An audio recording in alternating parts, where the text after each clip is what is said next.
Vendredi malamu na bino nyonso bozwi libaku ya kolanda magazine BNB ya poko ya lelo. Ngai Arlène Jikapa na tombeli bino bolandi malamu. Le chef de l'État Félix Tshisekedi ayambaki bongo ba expert australien. Fox News Metal Group, moko ya plus puissant groupe minier et énergétique au monde. Ba affiché volonté na bango ya accompagner République démocratique du Congo na secteur énergétique. Les géants miniers australiens akomaki na Kinshasa na délégation composée d'une vingtaine d'experts conduite na Charman na bango. Bazalaki reçu par le chef de l'État Félix Antoine Tshisekedi on a colobé le projet monene ya hydroélectrique pour na koloba solo FMG bayende pour na finaliser contrat pour la production d'énergie électrique ya Grand Inga na ba composante nyonso donc kobana na Inga 1 ti na Inga 8. Voilà accord signé na présence ya chef de l'État P. Premier ministre Sylvestre Ilunga Ilukamba boyebake à travers contrat oyo ba investisseur australien bakobanda ko produire déjà énergie non polluant à partir de hydrogène. Notre projet est très spécial. Nous ne parlons pas de Inga 3, nous parlons de Inga 3 jusqu'à Inga 8. Et notre objectif n'est pas de produire de l'électricité. Nous allons produire de l'électricité, mais également nous allons implémenter des grandes industries pour être en mesure de consommer cette énergie. Nous n'allons pas dépendre d'une quelconque demande, d'un quelconque nombre de clients. Et nous allons justement produire des engrais de qualité propre, nous allons produire des métaux propres, nous allons également produire de l'énergie propre. Vous savez que ça fait quand même plus de 60 ans qu'on parle de Inga. Et il y a eu pas mal d'investisseurs, pas mal de développeurs qui ont quand même manifesté l'intérêt pour investir. Mais il y a toujours des conditions, il faut qu'il y ait les marchés, il faut qu'il y ait des collatérales, il faut qu'il y ait des garanties souveraines. Mais aujourd'hui, ce qu'ils offrent, c'est un modèle économique beaucoup très fort. Et ce qui est important, c'est comme ils ont signé aujourd'hui les MOU, ils nous ont promis que dans 3 semaines, ils commencent déjà, n'est-ce pas, les projets. Et ils ne veulent pas aujourd'hui aller chercher les off-tech, comme on les appelle, les consommateurs, puisqu'eux-mêmes amènent, n'est-ce pas, l'énergie sur place en RDC. Étude de faisabilité est déjà disponible. Et Tikalikaka exécution y a projet. Et ça lit bien ma case hydraulique qui a été Congo Mobimba, Topé Kinshasa et que ça a bien servi dans l'énergie électrique à travers Fox News.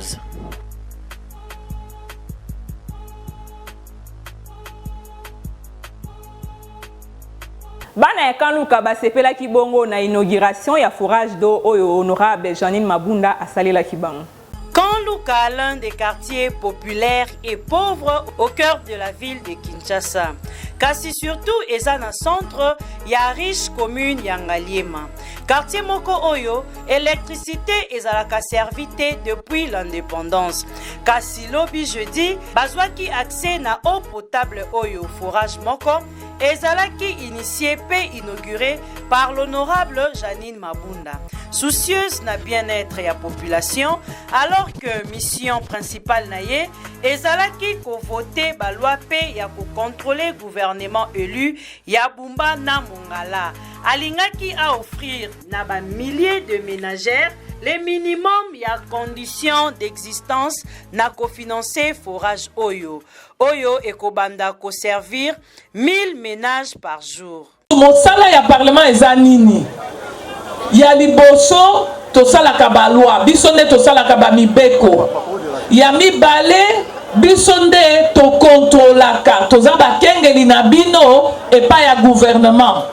Mbongo ebimaki mpona nzela, eske batongi banzela yango to batongi te? Soki batongi yango batongi malamu to batongi yango bien te? Ya mibale pe toza ba élu bopona biso yango wana lelo toye mpona mai na Kanluka. Nayebi ke bozana ba quartier 6 biso tofungola nanu nzela toza mopasoli nzela tosala ata mibale epesa mwa elembo comme ça ba régie des eaux pe ba konzi ya gouvernement ba yeba ke kuna esika ba député na biso ba kendeki tokoki kozala na problème soki tokoki cité to kende nanu kotala eza bongo to eza bongo te.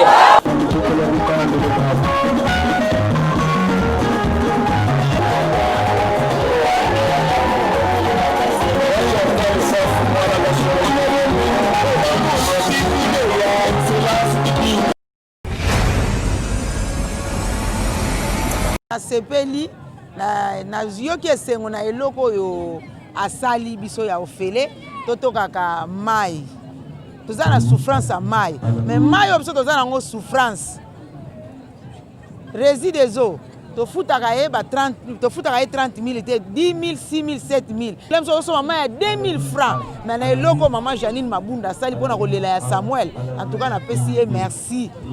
Eza na ba kondi pe eza pena ba kondi ba leka awa ba sénateur, ba député, ba nani ba yokata mawana kaluka te mais voix na bango biso ba toto somba bango biso ba tobimisa bango ba bimi ba député mais ba tikali ko sala te eloko moko na kaluka te ko sepelisa kaluka mais maman Janine Mabunda nzamba pambola ye na eloko yo asali yango to sengi maman Janine Mabunda bundela biso pona courant.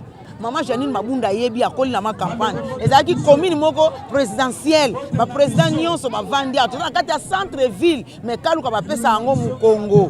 Courant ezate, toza na entrée moko, sortie moko. Yango no moni pe kuluna eleki ebele. So ba sali biso so tronçon na biso ya Selemba o kaluka e ozala pe malamu. Lelo eseko naza na vraiment ya makasi. Ya koyamba mama na biso asepili biso na ka, asepili biso na kaluka. Achili biso mai tozo nyoka mala ba mai vraiment papa tokomo mela ba mai makoto kosala misala mai mabulu donc to bana bazo kokate mai mabulu komi ya mbongo makambo ebele tomonika mama na biso vraiment ye po mama nda yibi passe ya bana ayi vraiment passe ya bana vraiment mema biso 9 mois en tout cas tomonike vraiment azana souci na biso makasi acheli biso mai mawe ezake zo sunga biso kosala misala kosokwa bilamba kolamba. Papa en tout cas na maman nazana esengo makasi pona maman. Siko souci na biso eza courant. Toza na courant te. Maman Jani. Toza na courant te maman. Samo etanda. Tata matondu mama. Mama Jani. Matondu vraiment mama. Tu sepeli pena tu sepeli bo vula. Bo vula tu sepeli mama Jani. Merci mama. Utusidi di mamba. Utusidi mamba tutayebe la mamba tutasukula ledi tutasukula malonga masani. Gouvernement a sali mise au point pour un écroulement des terres au Salamaki na Sud Kivu. Concernant Badram Oyo et Salemaki na Kamituka na Sud Kivu, gouvernement de la République démocratique du Congo ba monisa ki bongo compassion na bango na ba famille ya ba victime. Près de 20 corps sans vie sur les 50 Oyo bazaki koluka. Et monanaki pe ba recherche ezali ko continuer pour na ko tenter ko retrouver ba corps mosusu na cité minier Oyo. Boyebaki ba illustre disparu ba kundamaki avec honneur na ensemble de la population Oyo bayaki pe wana na yango. Ba enquête ezali déjà ko sale ba ndenge kaka balobi yango. La situation provisoire des pertes en vies humaines fait état de 50 victimes. Jusque-là, on a retrouvé 20 corps, mais on est en train de continuer à chercher les autres. Le gouvernement a décidé d'une enquête sur ces sujets-là, mais aussi a décidé de suspendre l'exploitation artisanale des minerais sur ces sites. Honorable Martin Fayulu Ayambaki Bongo Dani Aïda. Vous savez, le président est un acteur clé au sein de la classe politique congolaise. Et actuellement, le débat au niveau du pays concerne les réformes institutionnelles.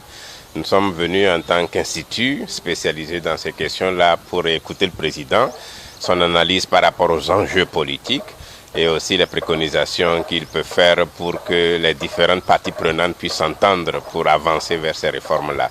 Et nous avons eu du plaisir à écouter le président parce que lui-même a mené des consultations ces derniers temps. Il a participé à des assises qui ont permis, disons, de commencer à affiner les réflexions dans ce sens.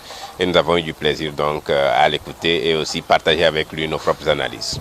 Nous pensons que le président Fayulu a évolué dans un esprit d'ouverture. C'est ça qu'il faut saluer, parce que vous savez, la démocratie congolaise est encore fragile et qu'une personnalité politique de son envergure au regard de son parcours et puis de ses performances politiques, soit disposé aujourd'hui à écouter les autres, c'est quelque chose que nous saluons. Bandeko ya Senko basengi bongo na ba député ba voter ba loi moko ya malamu na rentrée parlementaire oyo.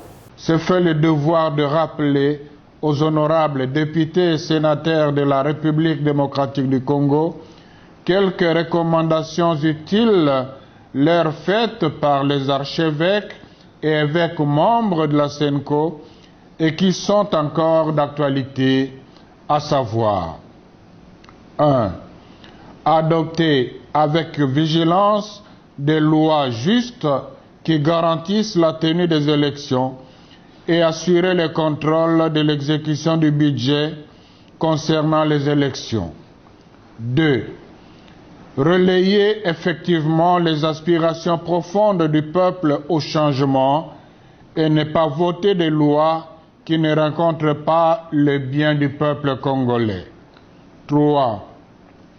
Se mettre réellement au service du peuple qui a opté pour le changement.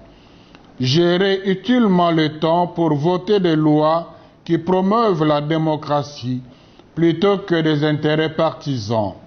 Dans cette perspective, la révision de la loi électorale en vue de la dépolitisation de la CENI s'avère plus que nécessaire. 4.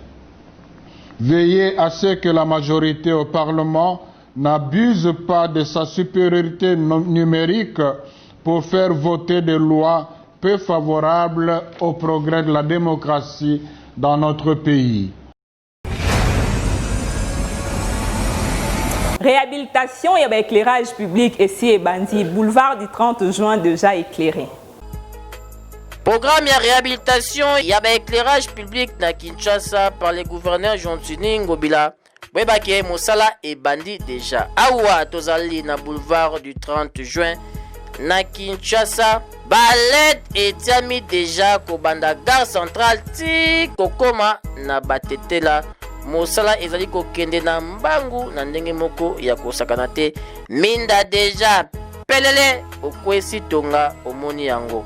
Botala ndenge batlet bazuma plaisir okima mbangu na boulevard du 30 juin. Désormais miyibi nyonso oyo bazalaki koyiba batu awa na 30 juin bilongi na bango ekomonana cette fois-ci. Kitoko ya boulevard du 30 juin ezongi déjà population très content komona ndenge nini minda ezongi boye po banlèvement ebandaki kosalema na coin oyo pardon molili ezalaki awa te ya mabele kutu ekosa esali bien makasi komona ndenge nini réhabilitation et éclairage public awa na boulevard du 30 juin esali bien makasi kasi esuka kaka na boulevard du 30 juin te ndenge kaka olobaki yango gouverneur Jean-Tini Ngobila ekoma ti na bacoin mosusu ba boulevard Lumumba ba bypass ti ba kimbuta wana ti kobima na boulevard Lwemba minda ezalaka lisusu te ekosala bien makasi soki minda epeli na Kinshasa mpo Kinshasa elata robe nango ya sika.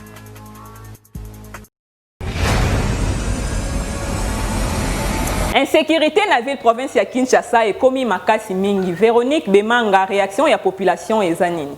Merci Nayo pour la relais Pessinga Mokola Lelo Naza sur terrain pour le parler sur insécurité et komi makasi na mboka na biso Congo ba crime kuluna insécurité comme vraiment makasi na mboka na biso Congo puis la population ndenge ba réagir. Problème est que par rapport na makambo ezo koma na Congo na précisément na Kinshasa gouvernement a charge ya kusisa makambo.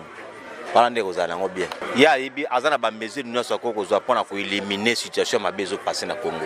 Tout d'abord pour nangai opinion nanga tout d'abord naza ko baser na ba konjamboka. Le 2 ce qui est sécurité et côté na mboka solution nyoso ezali na ba konjamboka.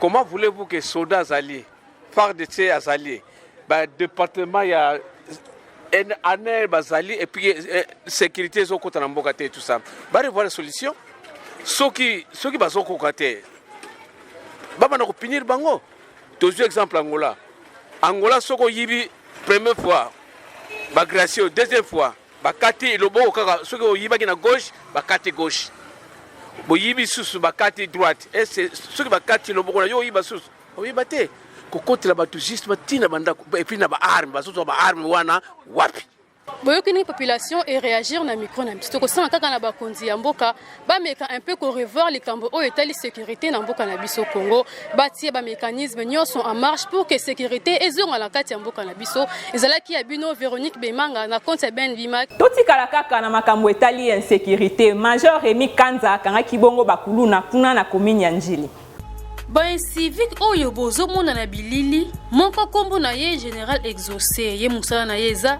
kobotola batu ba moto na bambongo mosusu oyo boza komona babengaka ye maréchal Puto yende akotelaka bato na bandaku yango Major Rémi na équipe na ibalalelaki bango coussin toyoka explication bato otokutaki wana sur place oyo musala kobotola na tronçon pour le quartier et na cette so botoli moto azina moto ba passager à bord azuba mbongo na bango kimbe kandie po lenane bazala alors o moto kuna mwana ya mabe akotela bato na bandaku ko violer ko ba bilo bazala ikiri ya 15 personnes de to kanyende chef na bango maréchal Pito ndeng bazawana kala mingi to zo na ko pa ko bien kuna ba kenya bana be chamo yo remixer ka major ça continue ça mon visa toujours ndinga mala c'est merci mon passa ça chamo un mouvement des agents ba bien à tous les quatre coins ça vraiment les communes soit moyen déjà incompréhension et comme makasi entre ba roulage na ba chauffeur bozwa élément ya Michel Benamio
naufrage moko esalami lisusu mpona bandeko oyo bautaka Turquie mpona kokota na Grèce. Mama no ozomona oyo bato nyonso tosala bango accident.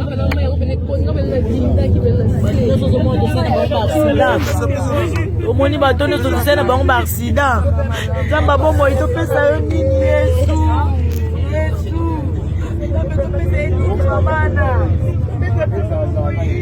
Ah, vraiment, Turquie, vraiment.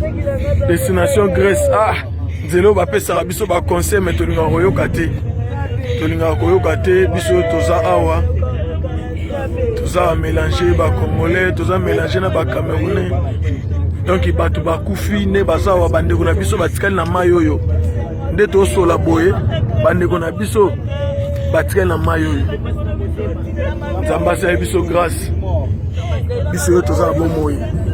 Ah Nzambe, pasi tozolela, pasi tozolela. Tozolela pasi. Ti bo mona nga boye donc Nzambe kaka. Soki Nzambe te belelo onga tika na mayo. Belenga lelo Sambali mena tika na mayo. Nga Patrick Samba mena tika na mayo. Donc nous omona tozolela bandeko na biso bakufi awa na mayo ebele. Bandeko na biso bakufi na mayo yo awa. Bandeko na biso batikali awa iza passe. Iza passe. En tout cas,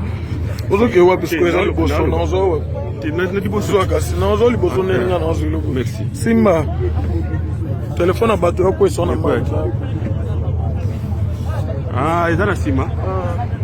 En tout cas, mawa trop na ndenge tokoti Grèce mais apasi bato bakufi ebele nga Elvis napesi ka merci na nzambe oyo akoti biso awa parce que tosali plus de 40 minutes na mai tozobenga babato bazwa kozwa biso te donc di tokosi toperdre mo bato ebele biso tolata ba sauvetage na ba ope balata ba sauvetage babiso bakufi donc eza mawa nzambe donc namoni kosambela nzambe eza makasi tokoti Grèce mais tokoti Grèce on a pasi na souffrance de remercier nzambe ya trop merci ya trop ao bayaka nzela oyo bozalaka mayele donc nzambe ayebi nga Elvis nyonso ayebi na nga na basimani na bisino bambote maki tonauti na liwa me nzambe abikisi biso babiso bakufi ciao souci toi nango pene eza nde mpo na bino bayebokatisaka biso bapasser soi-disant botalaka dingi oyo boyeba te non fo botya bato boyebaka nombre de personnes bokotya na dingi bamotema mabe vraiment vrai mitema mabe nombre oyo botye biso na dingi oyo dingi ezobimisa mopepe kutu dingi ekoti mopepe bien te me tomati yango bozotinda bato lokola banyama bakenda bango kaka kokufa mpo bino bolia bambongo ba $700 ba $800 ba $900 oyo bokolia nde bobongisa bavi na bino me eza pasi mpo boyeba ke babomoi ya bato oyo etikali na mai oyo eza na mutu na bino bokosamba na nzambe un jour napesi mbongo ya nini ya botala mai botala basaki botala bandeko na biso batikali na mai oyo bandeko na biso batikali awa na mai oyo ozomona tu oyo babato ezoluka no bibembe nde bomona boye bakano rapide oyo ezoluka no bibembe tala dingi tozalaki nango yango wana dingi wana bozomona wana yango dingi oyo biso tomataki touti nango banda tirki dingi mobimba ele moko deja eza kobima mopepe banda kala yango nde bomisi bato ndenge ozomona nzambe asali biso grâce nde bomona biso boye touti na kati ya dingi wana me nzambe asali biso grâce tobiki bato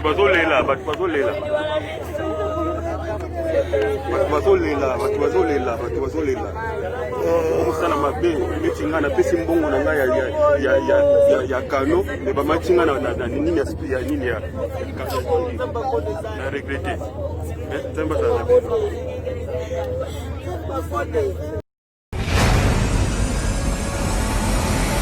na sport boyeba que ASV Club bazo continuer bongo ba préparation na bango kuna na province ya Bandundu.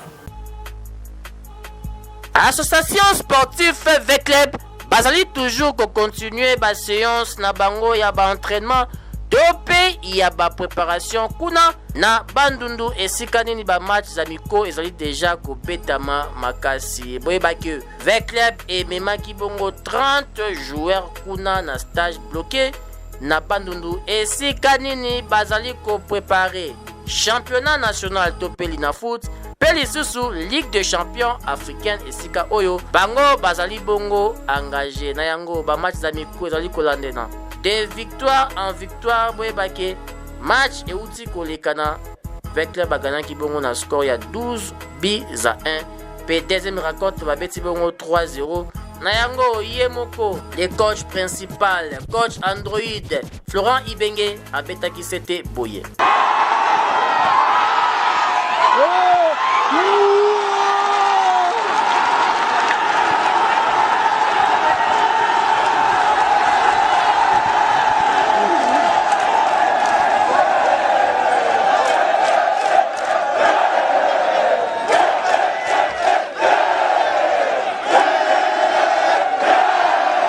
J'aimerais bien que ça ne marche jamais et qu'on gagne 3-0 à chaque fois. Non, je pense qu'on a assisté à un beau match. On a assisté à une belle opposition et c'est ce qui me plaît. C'est-à-dire qu'on a joué sérieusement les deux matchs. Dans le premier match, l'opposition était moins forte, mais nous on est resté sérieux. C'est pour ça qu'on a marqué beaucoup de buts. Et là aussi, on était sérieux, l'opposition était plus forte. On a réussi à l'emporter sans encaisser et ça c'est une très très bonne chose. Je suis un peu plus satisfait aujourd'hui que lors des premières confrontations, donc on est en train d'avancer petit à petit. Dans la première confrontation, Eric a eu la bonne idée de marquer 4 buts et de faire un très bon match, donc bravo à lui. Et aidé en cela par toute l'équipe. Et puis dans la seconde partie, Fiston a réussi à faire un exploit, donc qu'il continue ainsi. Tous en la préparation, tout ça va makasi. Et puis sur mon ligne d'attaque Nabiso, il y a une grande concurrence. Sur la plus opportunité à Obéta, donc il faut saisir l'opportunité. Donc ils ont fait le travail, tout continuer dans la même ligne. Parce que le championnat est à Makasi. Et sali bien Makasi. Tango l'équipe Moussou se joue dans nos couleurs la Pongi Bouébaki Veclep. Et c'est déjà Mando qui nango à marche pour la cohésion entre anciens et nouveaux joueurs. Oyo Bayeko s'engager pour la saison Oyo l'association sportive Veclep. Bonne chance Nabino Nyoso Bapoulin. Yamama Bestine Kazadi.